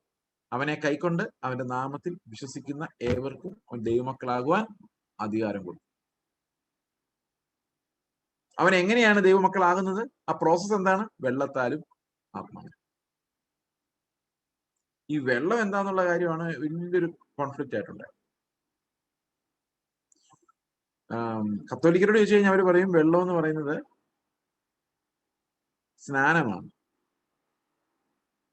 കാരണം ഞാൻ യാക്കോബായ ഓർത്തഡോക്സ് പശ്ചാത്തലത്തിൽ ഉണ്ടായിരുന്ന ആളാണ്. ഒന്ന് തന്നെയാണ്. ചങ്ങനാശ്ശേരി ഓർത്തഡോക്സ് ചർച്ചാണ് എന്റെ അവസാനത്തെ ചർച്ച്. ഏതാ? പാരമ്പര്യ ചർച്ച്.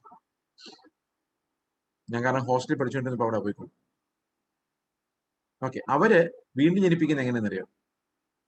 ജനിച്ചു കഴിഞ്ഞാൽ കുറച്ചാൾ കഴിയുമ്പോൾ വെള്ളം തെളിക്കും. അപ്പൊ വെള്ളത്താലുള്ള ജനനം. മൂറോൻ പൂശുമ്പം ആത്മാവിനാലുള്ള ജനനം. ആൾ ഓക്കെ, വീണ്ടും.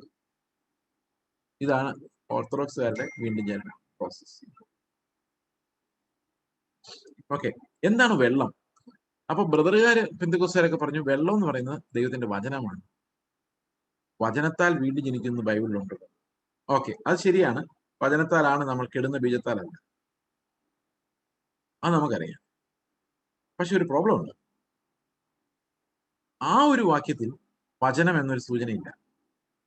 നമ്മൾ ഏത് ബൈബിൾ ഭാഗം വ്യാഖ്യാനിക്കുമ്പോഴും ഈ സാധാരണഗതി നമ്മൾ ചെയ്യുന്ന ഒരു അപ്രോച്ച് എന്ന് പറയുന്നത് കോൺകഡൻസ് അപ്രോച്ച് എന്ന് പറയും. അതായത് സന്തോഷം എന്നൊരു വാക്ക് നമ്മളിവിടെ കണ്ടെങ്കിൽ ഈ സന്തോഷം എന്നുള്ള വാക്ക് എവിടെയെല്ലാം ഉണ്ടോ എന്ന് തപ്പിപ്പിടിക്കും. അപ്പൊ മത്തായിയുടെ സുവിശേഷത്തിലെ സന്തോഷം, ലൂക്കോസിന്റെ സുവിശേഷത്തിലെ സന്തോഷം, അങ്ങനെ ഒരു 15 സന്തോഷം വാക്യങ്ങളാവുമ്പോഴേക്കും ഒരു 1.5 മണിക്കൂർ നീങ്ങിക്കും. അങ്ങനെയല്ല വേദപുസ്തകം പഠിക്കേണ്ടത്. അങ്ങനെയും പ്രസംഗിക്കാം, പക്ഷെ അങ്ങനെ നമുക്ക് പഠിക്കാൻ പറ്റില്ല. പഠിക്കാൻ ആദ്യം നമ്മൾ ചെയ്യേണ്ടത് ഒരു ഭാഗത്ത് സന്തോഷം എന്ന വാക്ക് കണ്ടാൽ അവിടെ അത് എന്തർത്ഥത്തിൽ ഉപയോഗിച്ചിരിക്കുന്നു, ഏത് പശ്ചാത്തലത്തിൽ ഉപയോഗിച്ചിരിക്കുന്നു, അത് പഠിച്ച ശേഷം മാത്രമേ നമ്മൾ വേറൊരു പാസേജിന്റെ ആശയത്തിലോട്ട് പോകും. കാരണം രണ്ടും രണ്ടർത്ഥത്തിലായിരിക്കും ഉപയോഗിച്ചിരിക്കുന്നത്. ഒരിക്കലും ഒന്നും പിടികിട്ടാതെ വരും. ഓക്കെ, അപ്പൊ പശ്ചാത്തലത്തിൽ നമ്മളൊരു കാര്യം മനസ്സിലാക്കണം. ഈ വെള്ളം എന്താന്ന് നമുക്ക് ഇതേ പശ്ചാത്തലത്തിൽ ഒന്ന് നോക്കിയാൽ എങ്ങനെയായിരിക്കും അല്ലെ? അപ്പൊ കർത്താവ് നിക്കോദെമോസിന് പറയുന്നത് നമ്മൾ മലയാളികൾ സാധാരണ ഉപയോഗിക്കുന്ന ഒരു പ്രയോഗമാണ്, നിന്റെ ജന്മത്ത് നീ ഈ പണി ചെയ്യുകയെന്ന് പറയുന്നത്. അതുപോലെ നിക്കോദെമോസിന് പറയുന്നത്, നീ ഒന്നുകൂടെ ജനിച്ചില്ലെങ്കിൽ നിന്റെ ഈ ജന്മം കൊണ്ട് നിനക്ക് ദൈവരാജ്യത്തിൽ പ്രവേശിക്കാൻ പറ്റിയല്ല. നിന്നെ കൊണ്ട് ജന്മത്തിൽ സാധിക്കില്ലെന്നാണ് കർത്താവ്. അപ്പൊ പിന്നെ എന്ത് ചെയ്യണം? ഒന്നുകൂടെ ജനിക്കണമെന്ന് ചോദിച്ചാൽ ഒന്നുകൂടെ ജനിക്കണം. വെള്ളത്താലും ആത്മാവിനാലും ഒന്നും കൂടെ ജനിക്കാതെ നിനക്ക് ദൈവരാജ്യത്തിൽ പ്രവേശിക്കാൻ സാധിക്കും. ഇപ്പൊ വെള്ളം എന്ന് പറയുന്നത് എന്തായാലും സ്നാനമല്ല. കാരണം സ്നാനത്തിലൂടെ അല്ല വീണ്ടും ജനനം. വീണ്ടും ജനനം കൃപയാൽ വിശ്വാസത്താല നമുക്കറിയാം. വീണ്ടും ജനിച്ചവരാണ് സ്നാനപ്പെടുന്നത്. ഇനി വെള്ളം വചനമാണോ എന്ന് ചോദിച്ചാൽ ഒരർത്ഥത്തിൽ വചനമല്ലെന്ന് നമുക്ക് പറയാൻ പറ്റില്ല. കാരണം വചനം അതാലാണ് വീണ്ടും ജനിച്ചെന്ന് ബൈബിൾ വാക്യമുള്ളൂ. എന്നാൽ അവിടെ ആ പശ്ചാത്തലത്തിൽ വേറെ അർത്ഥം. നിക്കോദെമോസിനോട് കർത്താവ് പറയാണ്, വെള്ളത്താൽ ജനിക്കണമെന്ന് പറയുന്നത് ആശ്ചര്യപ്പെടരുത്. കാറ്റ് എവിടുന്നു വരുന്നു എന്ന് എങ്ങോട്ട് പോകുന്നു ആരും അറിയുന്നില്ല. എന്നാൽ അതിന്റെ എഫക്റ്റ് നമുക്കറിയാം. ആത്മാവിൽ ജനിച്ചവനെല്ലാം അങ്ങനെയാണ്, കാറ്റുപോലെയാണ്. അപ്പൊ കാറ്റുപോലെയാണ് ഉള്ള ഒരാൾ മാത്രമേ എങ്ങോട്ട് കയറുള്ളൂ? ദൈവരാജ്യത്തിലേക്ക് പ്രവേശിക്കുകയുള്ളൂ. അതെന്താണ്? ഈ കാറ്റ് പോലെയുള്ള ആൾ മാത്രം ദൈവരാജ്യത്തിലേക്ക് പ്രവേശിക്കുകയുള്ളൂ എന്ന് പറയാൻ കാരണം എന്താണ്? നമ്മൾ കാറ്റ് പോലെയല്ല, നമ്മൾ സെറ്റിൽ ചെയ്യാൻ ആഗ്രഹിക്കുന്നവരാണ്. അതായത്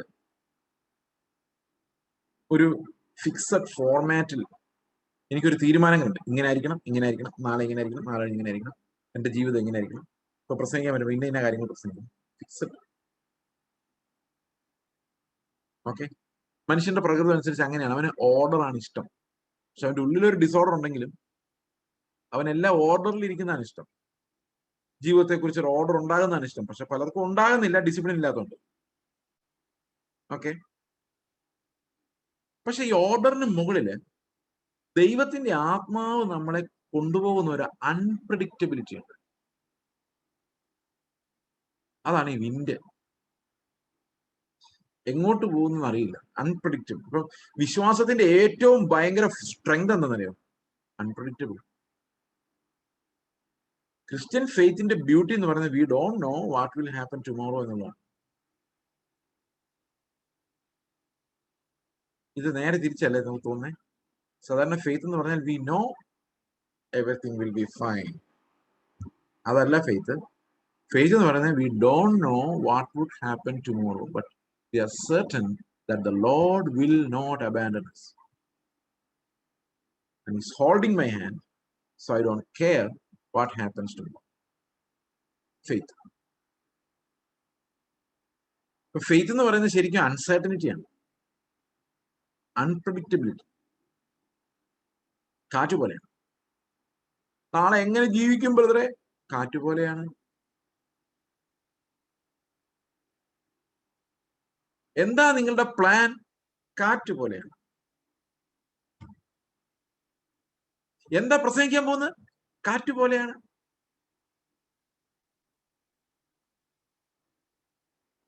പിള്ളേരുടെ കല്യാണാലോചനയൊക്കെ ആയോ?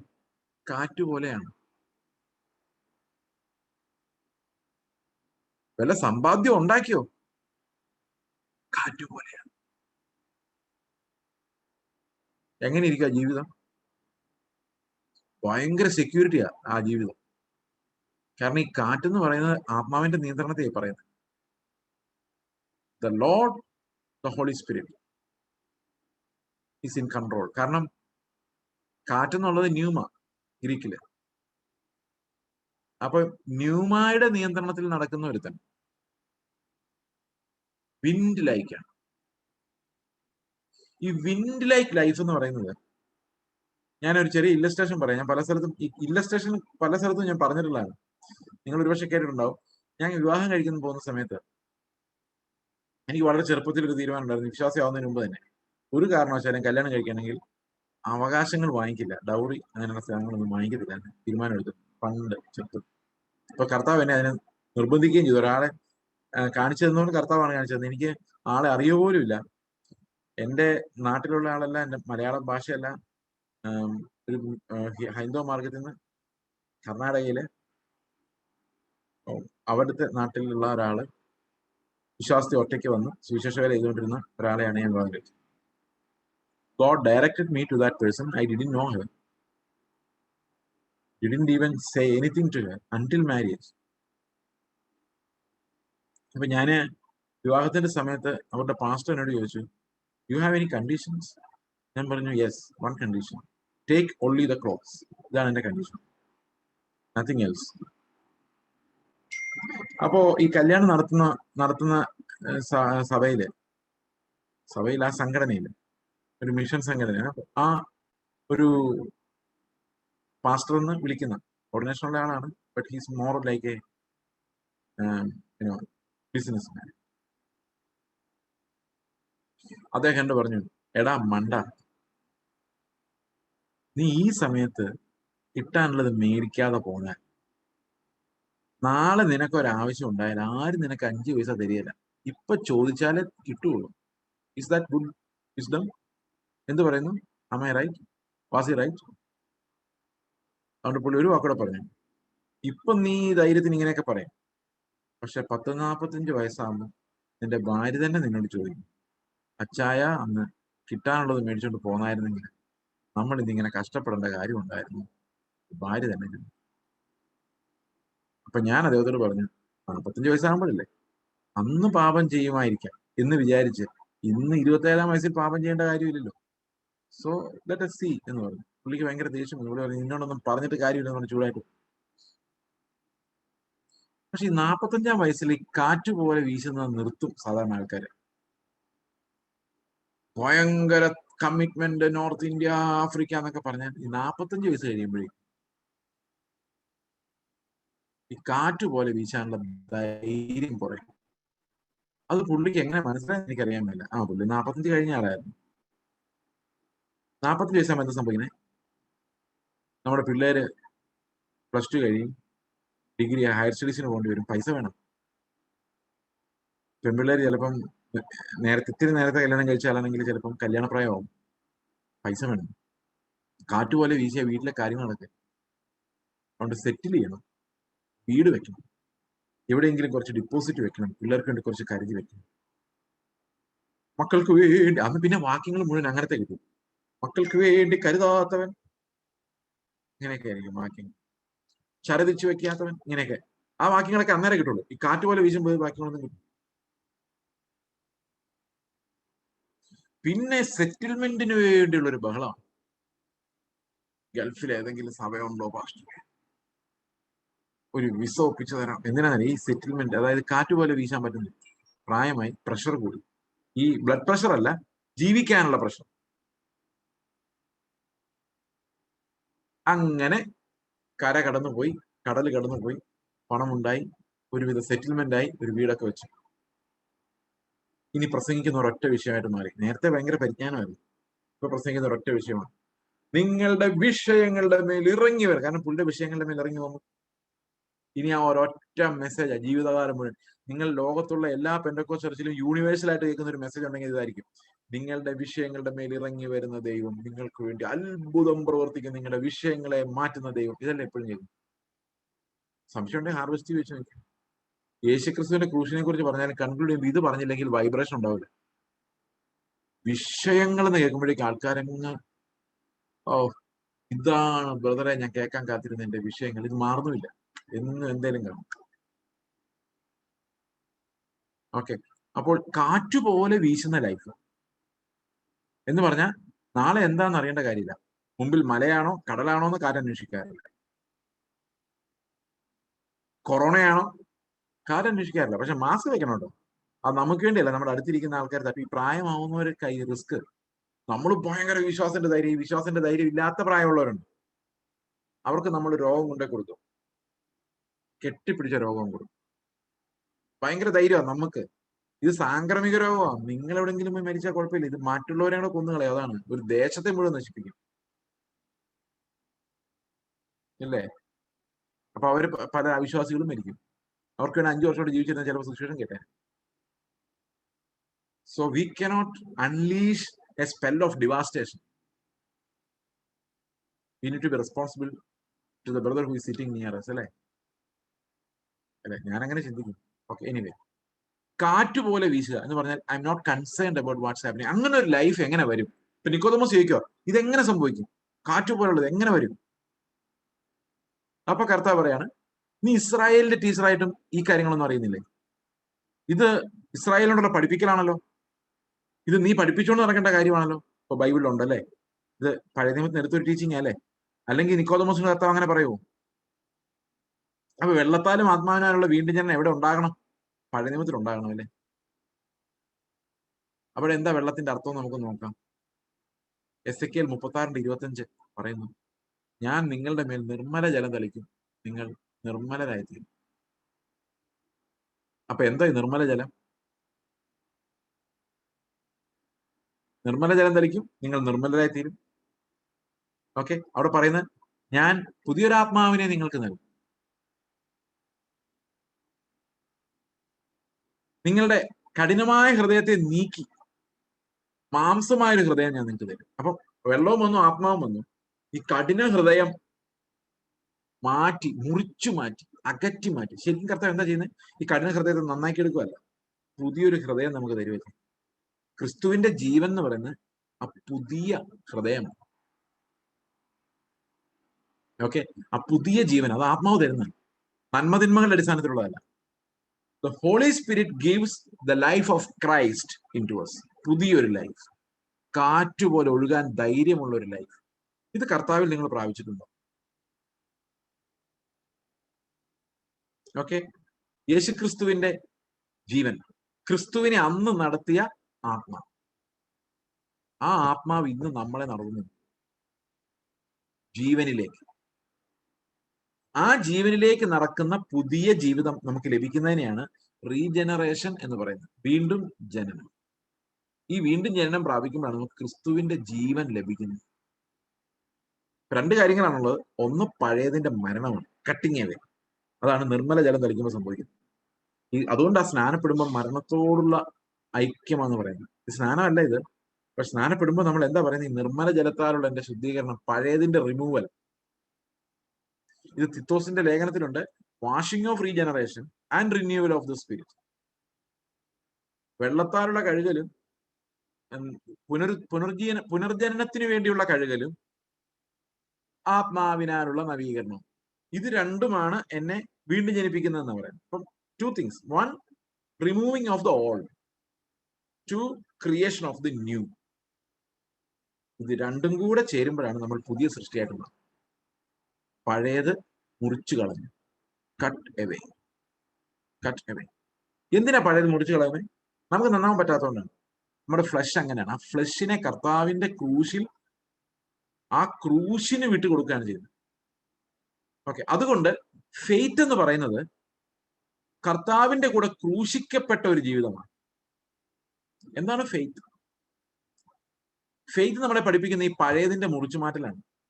It's no longer I but Christ who lives in me. അതെങ്ങനെ സംഭവിക്കുന്നത്? പഴയത് ഒഴിഞ്ഞു പോകുമ്പോഴാണ്. 2 things cannot coexist. അതുകൊണ്ടാണ് കർത്താവ് പറഞ്ഞത്, ഒരുവൻ എന്റെ ശിഷ്യനാകാൻ ആഗ്രഹിച്ചാൽ തന്നെത്താൻ ത്യജിച്ച് തന്റെ ക്രൂശ് എടുത്തുകൊണ്ട് എന്നെ അനുഗമിക്കട്ടെ. ഞാൻ ഉണ്ടാകരുത്, ക്രിസ്തു ഉണ്ടാകാവോ? ഞാൻ ഇപ്പൊ പ്രസംഗിക്കുമ്പോൾ ഞാൻ ഉണ്ടായാൽ എന്താ കുഴപ്പം? എന്റെ ശരീരത്തിന്റെ ബലഹീനതയാണ് പ്രശ്നം. എനിക്ക് നിങ്ങളോട് സ്നേഹമില്ല. റിയലി സ്നേഹം ഉണ്ടോന്ന് ചോദിച്ചാൽ ഉണ്ട്, പക്ഷെ കർത്താവ് ഡിമാൻഡ് ചെയ്യുന്ന അത്രയില്ല. ഇപ്പൊ യേശു ക്രിസ്തു ആണ് നിങ്ങളോട് സംസാരിച്ചിരുന്നെങ്കിൽ ഭയങ്കര സ്നേഹമായിരുന്നു. എനിക്കതില്ല. അപ്പൊ എനിക്കൊരു ബലഹീനതയുണ്ട്. എന്റെ ശരീരത്തിൽ ഈ അകപ്പ ഉണ്ടാകുന്നില്ല.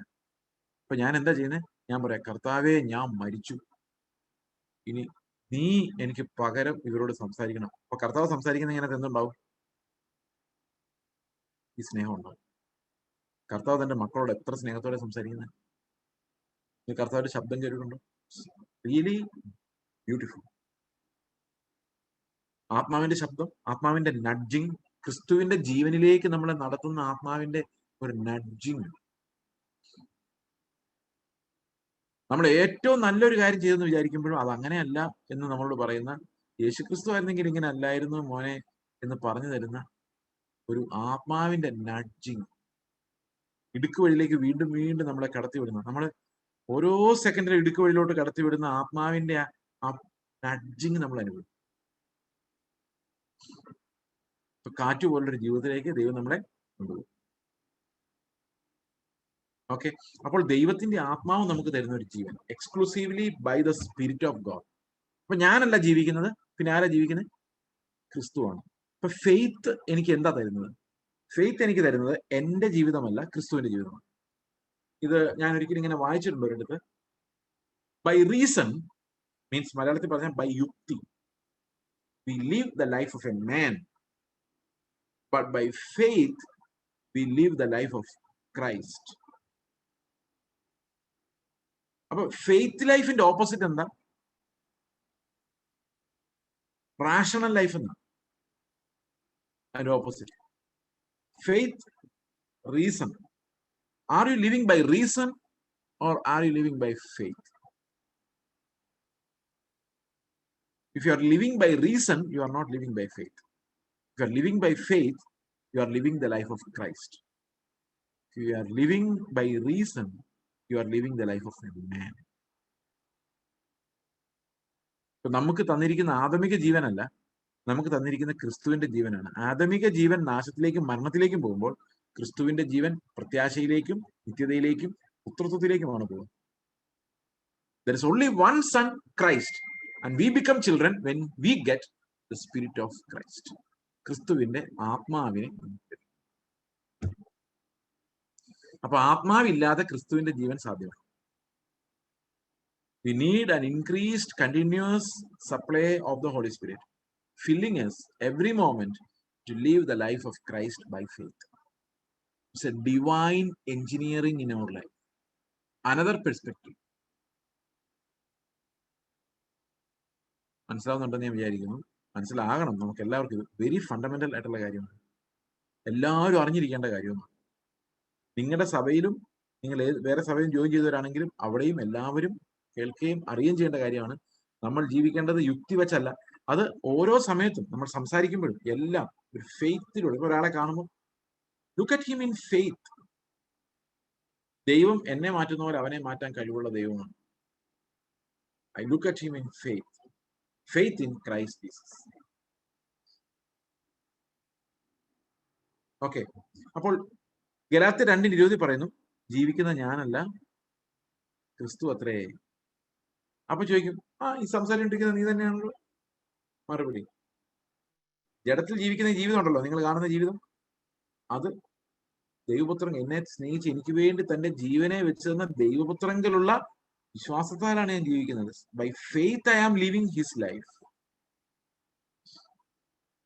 അപ്പൊ ആത്മാവ് ജീവിപ്പിക്കുന്നു, യേശു ജീവിച്ച സ്ഥാനത്ത് ജീവിക്കാൻ വേണ്ടി, അവൻ പറയുമായിരുന്ന വാക്കുകൾ പറയാൻ വേണ്ടി,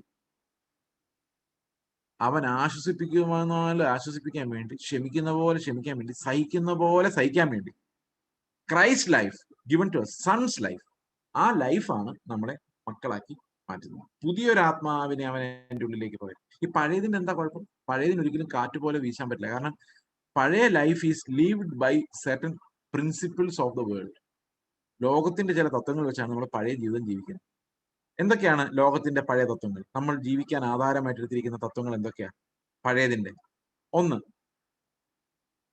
ബ്രദറെ, പണമില്ലാതെ ഇക്കാലത്ത് വല്ലതും നടക്കുമോ? നിങ്ങൾ പറ. ഒന്നും നടക്കൂല. ഇതാരാ നമ്മളെ പഠിപ്പിച്ചത്? ബൈബിളല്ല, ലോകമാണ് പഠിപ്പിച്ചത്. കർത്താവ് എന്നെ സുവിശേഷവേലയിൽ അയക്കുമ്പോൾ ആദ്യം പഠിപ്പിച്ച പാഠമാണ്, പണമല്ല, ഞാനായിരിക്കും നിന്നെ നടത്തുന്നത്. Never look at money as a reason for anything, any decision. കാരണം ഒന്ന് ദൈവത്തിന്റെ ഇഷ്ടമാണെങ്കിൽ അത് പണം കൊണ്ടല്ല, ദൈവത്തിന്റെ കയ്യാൽ മാത്രമേ നടക്കൂ. ഒരു മിഷന് ഞാൻ ഇറങ്ങി പോകണമെങ്കിൽ ദൈവത്തിന്റെ ഇഷ്ടമാണെങ്കിൽ God will be my judge and arbitrator. Okay. ഇപ്പൊ ദൈവം ഒരു വേലയ്ക്ക് അയച്ചിട്ട് എന്നോട് പറയോ, നിങ്ങൾ എവിടെന്നെങ്കിലും പോയി ഭിക്ഷ അയച്ച് പൈസ ഉണ്ടാക്കിയോ, എന്റെ വേല ചെയ്തോ എന്ന് പറയോ? ഇല്ല. When God census he gives everything. He such A commander in chief. നമ്മളെ അവൻ പറഞ്ഞു വിടുമ്പോൾ നമുക്കുള്ള എല്ലാ റിസോഴ്സും തന്നിട്ടാണ്. അപ്പൊ വിശ്വാസ ജീവിതം എന്ന് പറയുന്നത്, ഞങ്ങൾക്ക് ആദ്യമൊക്കെ ഉണ്ടായിരുന്ന ഒരു കൺഫ്യൂഷൻ എന്ന് പറഞ്ഞാൽ, വിശ്വാസ ജീവിതം എന്ന് പറഞ്ഞാൽ വിശ്വസിച്ച് പൈസ കൊണ്ടുവരുന്ന ജീവിതമാണെന്ന് വിചാരിച്ചത്. രോഗം മാറ്റുന്ന, നമ്മുടെ ദാരിദ്ര്യം മാറ്റുന്ന വിശ്വാസം. പക്ഷെ അതല്ല വിശ്വാസം. വിശ്വാസത്താൽ ഞാൻ നേടുന്ന ക്രിസ്തുവിനെ തന്നെയാണ്. I gain Christ by my faith. അവന്റെ ജീവനിലേക്കാണ് ഞാൻ വിശ്വാസത്താൽ പ്രവേശിക്കുന്നത്. ജഡത്താലുള്ള ബലഹീന നിമിത്തം ന്യായപ്രമാണത്തിന് കഴിയാത്തതിനെ സാധിപ്പിക്കാൻ ദൈവം തന്റെ പുത്രനെ പാപജഡത്തിന്റെ സദൃശത്തിലും പാപം നിമിത്തവും അയച്ചു. പാപത്തിന് ഈ ശരീരത്തിൽ ശിക്ഷ വിധിച്ചു, അവന്റെ ശരീരത്തിൽ ശിക്ഷ വിധിച്ചു. എന്നിട്ട് ആത്മാവിനെ അനുസരിച്ച് നടക്കുന്ന നമ്മിൽ ദൈവത്തിന്റെ ന്യായപ്രമാണം നിറവേറേണ്ടതിന് തന്നെ. എനിക്ക് സ്ക്രീൻ ഷെയറിംഗ് ഒന്ന് ആക്ടിവേറ്റ് ചെയ്യാത്ത തരാൻ പറ്റും. അങ്ങനെയാണെങ്കിൽ I can explain to you how we get away from flesh life into a spirit life.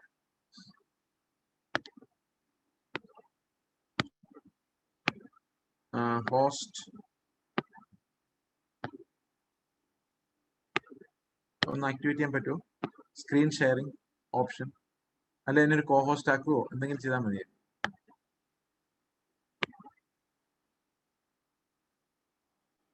Okay, thank you. ഞാനൊരു മനുഷ്യനെ വരയ്ക്കാൻ പോണേ.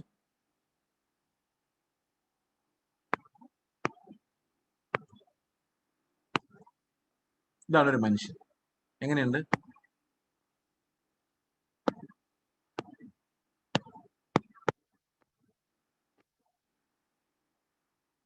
ഓക്കെ, അത്ര ശരിയായില്ല അല്ലേ? എന്നാലും കുഴപ്പമില്ല. ഇത് അവന്റെ ശരീരമാണ്. വെളിയിൽ നമ്മൾ കാണുന്ന ഈ ശരീരത്തെയാണ്. ഇത് മനസ്സ്, ഇത് ആത്മാവ്. ഓക്കെ, ടൈം തീരാൻ പോകുന്നു. ഓൾറൈറ്റ്, ഒരു നിമിഷം നമ്മൾ ഇതിൽ നിന്ന് ശ്രദ്ധിച്ചു നോക്കി. ഈ കാണുന്ന ആത്മാവ്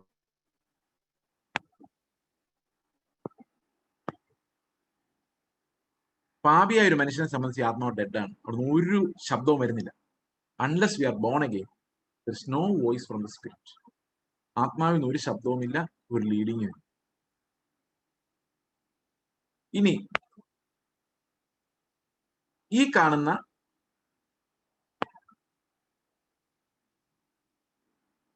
മനസ്സും ശരീരമാണ് ബാക്കിയുള്ളത്. ഈ മനസ്സും ശരീരവും എന്താ ചെയ്യുന്നറിയോ?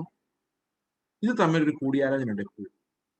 ഇതിനെയാണ് നമ്മുടെ ജഡം എന്ന് പറയുന്നത്. ഈ രണ്ടും കൂടെ ചേരുന്ന ഈ ഗവൺമെന്റ് ആണ് ജഡം. ഇത് രണ്ടും കൂടെ ചേർന്നാണ് എല്ലാ തീരുമാനങ്ങളും എടുക്കുന്നത്. ഏത് കാർ വാങ്ങിക്കണം, ആരാ തീരുമാനിക്കുന്നത്? ശരീരം പറയും, ഈ വണ്ടിയിൽ ഇരുന്നാൽ നല്ല സുഖമാണ്, നട്ടലിനൊക്കെ നല്ലതാണ്.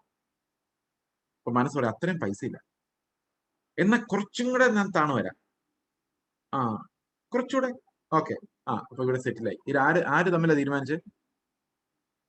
ഈ മനസ്സും ശരീരം കൂടെ തീരുമാനിക്കും. രുചി. ശരീരം പറയും, എനിക്ക് കുറച്ചുകൂടെ രുചിയുള്ളത് ഉണ്ടാക്കി. അത്രയും പറ്റത്തില്ല, സമയമില്ല, നമുക്ക് തൽക്കാലം ബ്രെഡും ജാം. ഓക്കെ. അപ്പൊ എല്ലാ തീരുമാനവും ഇത് രണ്ടും കൂടെ എടുക്കുന്നു. ആത്മാവ് എന്താ പറയുന്നത്? സാധാരണ ജീവിതത്തിൽ നമുക്ക് ആവശ്യമേ ഇല്ല. നമുക്ക് ജോലി ചെയ്ത് ജീവിച്ച് നല്ല ഹസ്ബൻഡും വൈഫുമായി പിള്ളേരുമായിട്ട് ജീവിക്കാൻ നമുക്ക് എന്താവശ്യമില്ല. ആത്മാവിന്റെ ആവശ്യമേ ഇല്ല. We know good and bad മതി. നമ്മൾ വളർന്നു വന്നൊരു സിസ്റ്റം ഉണ്ട്. ജഡമുണ്ട്, നല്ല ജഡമുള്ളവരുണ്ട്, മോശം ജഡമുള്ളവരുണ്ട്. We manage our life with these things. പക്ഷെ ഇവർക്ക് എന്തില്ല? ജീവൻ ഇല്ല എന്ന് മാത്രമല്ല, ജീവൻ ഇല്ലെന്നുള്ള വിവരം അറിയത്തുമില്ല. ഇതാണ് നമ്മുടെ സ്റ്റാൻഡേർഡ് അവസ്ഥ മരിക്കുന്നതിന് മുമ്പ്, വീണ്ടും ജനിക്കുന്നതിന് മുമ്പ്. ഓക്കെ. അപ്പോ ഒരുത്തൻ എന്നെ തല്ലുവെന്ന് വിചാരിച്ചു, വഴിയിലിട്ട് തല്ലുകയാണ്. അപ്പോ ശരീരം പറയണം, കൊടുക്കടാ തിരിച്ച്, അഡ്രിനാലിൻ ഹോർമോൺ. മനസ്സ് പറയാൻ, അവന്റെ തടി കണ്ടോ, ഒറ്റ അടിക്ക് നീ തട്ടിപ്പോ. ശരിയാ. ശരീരം പറയും, വേണ്ട, അഡ്രിനാലിൻ ഇത്തിരി തണുക്കും. അഡ്രിനാലിൻ പറയാൻ പോയി. കാരണം എന്താ? മല പോലെ വന്നത് എലി പോലെ പോയി. കാരണം the reality dawned on him.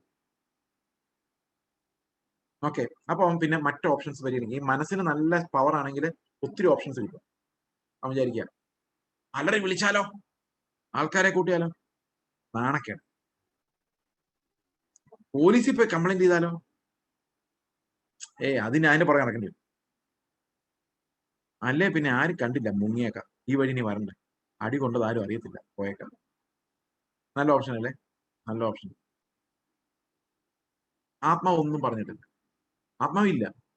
ജഡം തന്നെ ഒരു തീരുമാനം എടുത്തു, ഉള്ളതി ഭേദമായ തീരുമാനം എടുത്തുണ്ടാവും വീട്ടിൽ പോയി. ഇതല്ലേ നമ്മുടെ ജീവിതത്തിൽ എപ്പോഴും നടക്കുന്നത്. ഇനി നോക്കി, ആത്മാവ് ഉണ്ടായിരുന്നെങ്കിൽ എന്തായിരുന്നേനെ അവസ്ഥ എന്ന് നമുക്കൊന്ന് നോക്കാം. ആത്മാവ് ജീവൻ വെച്ചു.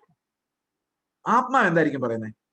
ജഡത്തിന് പല ഓപ്ഷൻസാ. ഓടാം, തിരിച്ചു തല്ലാം, കംപ്ലൈന്റ് ചെയ്യാം, മിണ്ടാതെ നടക്കാം, പിണങ്ങാം, എന്ത് ചെയ്യാം. പക്ഷെ ആത്മാവിന് ആകെ ഒരു ഇടുക്കുവഴി മാത്രമേ ഉള്ളൂ. മറ്റേത് വിശാലമായ വഴി, 5ഉം 6ഉം ബസ്സുകൾക്ക് ഒരേ സമയത്ത് പോകാം. ആത്മാവിന് ഒരു ഇടുക്കുവഴി മാത്രമേ ഉള്ളൂ. ആത്മാവ് എന്താ പറയുന്നറിയോ? മോനെ, അവിടെ നിന്ന് തല്ല് കൊണ്ടുകൊണ്ട് അവനെ ഒന്ന് കെട്ടിപ്പിടിച്ച് ഐ ലവ് യു എന്ന് പറഞ്ഞിട്ട് പോരാൻ പറയും. ഒറ്റ ഓപ്ഷൻ ഉള്ളൂ. അത് ഭാര്യ ആയാലും, മക്കളായാലും, ഭർത്താവായാലും, അപ്പൂപ്പനായാലും, അമ്മൂമ്മയായാലും, വഴിയെ പോകുന്നവരായാലും, ആത്മാവിന് ഒരൊറ്റ ഇടുക്ക് വഴി മാത്രമേ ഉള്ളൂ. ആ ശബ്ദം കേൾക്കുന്നതാണ് ക്രിസ്തുവിന്റെ ജീവന്റെ ശബ്ദം. അത് ആത്മാവിന്റെ ശബ്ദം എന്ന്. ഇത് നിങ്ങൾ കേൾക്കാറുണ്ടെങ്കിൽ നിങ്ങൾ വീണ്ടും ജനിച്ചവരാണ്. വീണ്ടും ജനിക്കാത്തവർക്ക് ആത്മാവിന്റെ ശബ്ദം ഇല്ല. മനസ്സിലാവുന്നുണ്ടോ ഞാൻ പറയുന്നത്? അപ്പൊ ആത്മാവിന്റെ ശബ്ദം കേട്ടാൽ മാത്രമേ നമുക്ക് ക്രിസ്തുവിന്റെ ജീവനിലേക്ക് പ്രവേശിക്കാൻ സാധിക്കുകയുള്ളൂ. ഓക്കെ. അപ്പൊ തൽക്കാലം നമുക്ക് അവസാനിപ്പിക്കാം. Will see more about living that Christian life in our sanctification next day. നമുക്ക് പ്രാർത്ഥിക്കാം. ഞങ്ങളുടെ സ്വർഗ്ഗസ്ഥ പിതാവേ, അങ്ങ് നടക്കുമായിരുന്ന ഇടുക്ക് വഴിയിൽ ഓരോ സമയത്തും ആത്മാവ് ഞങ്ങൾക്ക് തുറന്നു തരണമേ. അതിലെ പ്രവേശിക്കാനുള്ള ധൈര്യം തരണം. കാറ്റുപോലെ എന്തു വരുമെന്ന് നോക്കാതെ, കോൺസിക്വൻസിനെ നോക്കാതെ അങ്ങയുടെ കൃപാമഹത്വം അനുഭവിക്കുക.